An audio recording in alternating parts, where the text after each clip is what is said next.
Hi again then guys, and welcome to episode 59 of B-Road Ballers, the review series for the hot hatches, both higher grade and some which are more just slightly upgraded super minis basically, on Gran Turismo 6 in particular, but also moving forward through the Gran Turismo franchise.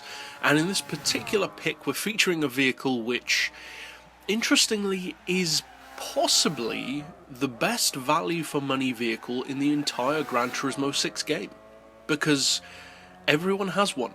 If you've played Gran Turismo 6, you own this car. It's not possible for you not to have owned this car because you have to start the game with it. So the question is really, for those who perhaps still own the car, is it worth getting out of your garage, dusting it off and tuning it up? Or for those who have perhaps sold it, as many people do like to sell cars to clear space or make cash, do you really need to buy this car again? Is it a worthwhile vehicle to own?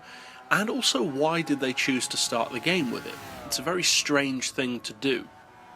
Now, touching on that point first of all, I don't really understand why they chose to force us to buy the Honda Fit at the start of the game. It really makes no sense, and that's something which, as far as I'm aware, and as far as I can remember, Gran Turismo has never done before. We've always had a certain amount of cash, usually about 10 grand if I remember correctly, and you can buy whatever you want. So why they suddenly changed that up, I do not know. And it seems highly unlikely that it would be anything to do with Honda requesting that, because Gran Turismo is, of course, official partners with Nissan. So if you were going to do that with any company, Nissan would seem to be the obvious one to go for. So it's all very strange in that regard. That being said though, is this car worth using? Because it is of course called the RS model. That generally indicates a much better grade of hot hatch than say a GTI or GT moniker version. RS usually stands for something, and I don't mean literally, I mean it's usually a stamp of approval on a hot hatch, which means it's really good.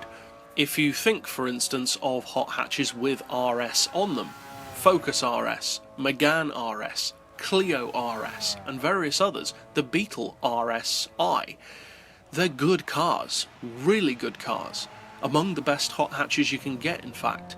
So this being called RS, does it live up to that kind of hype associated with an RS badge, or is it just a gimmick? Well, to some degree it's a gimmick, because this car is nowhere near the level of something like a Focus or Megane RS. However, as far as the Honda Fit or Honda Jazz goes, depending on where you live, it's a different name, it is to the Honda Jazz the equivalent of an RS, because it is more powerful, more sporty, better looking, etc. So the question is, being a hot version on its own compared to the other models in the range, does it really go beyond that?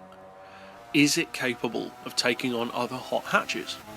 Well, consider what you get. If you have sold the car, it will cost you 17,000 credits to buy a new one, which is pretty good. That's not very expensive, especially for a newer hot hatch that is also a full premium. And for that, you get a 1.5 litre turbo engine, front-wheel drive, and fully tuned. This car actually has a pretty impressive spec, especially for a much smaller hatchback. You're looking at just under 300 horsepower fully tuned, 221 foot-pounds of torque, which is not bad at all. It weighs in at only 877 kilos, and thanks to the pretty decent power combined with the very good weight, it puts out 340 horsepower per tonne, and that's not bad at all. In fact, that is on par with, if not better than, many of the other really small hot hatches in the game. The PP is very high, 491, but I would say, although I wouldn't recommend racing it at that level, I do understand why it's that high, because the specs on this car really are very good, probably a lot better than most people would expect, especially in terms of power and torque in particular. Now for 17 grand, that's some pretty good numbers. So the question is, can it convert those numbers into usable performance and competitive ability? Well, for performance, it's a front-wheel drive hatch, and it's also very small, so you don't have a huge amount of weight grounding the tyres.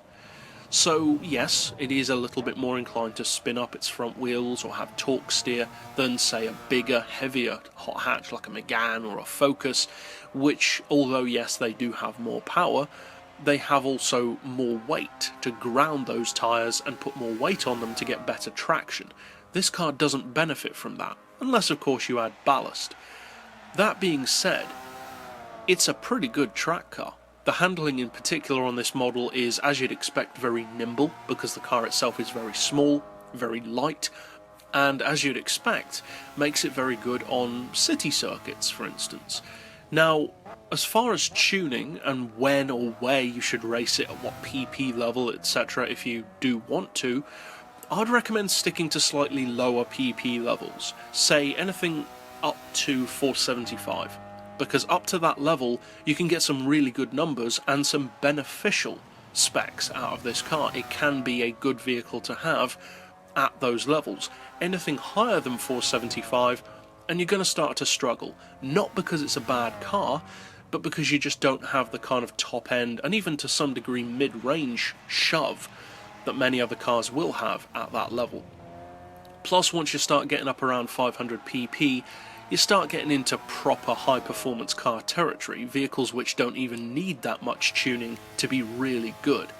So although this isn't a bad car by any means, be very careful how high a PP you take it to, at least for racing.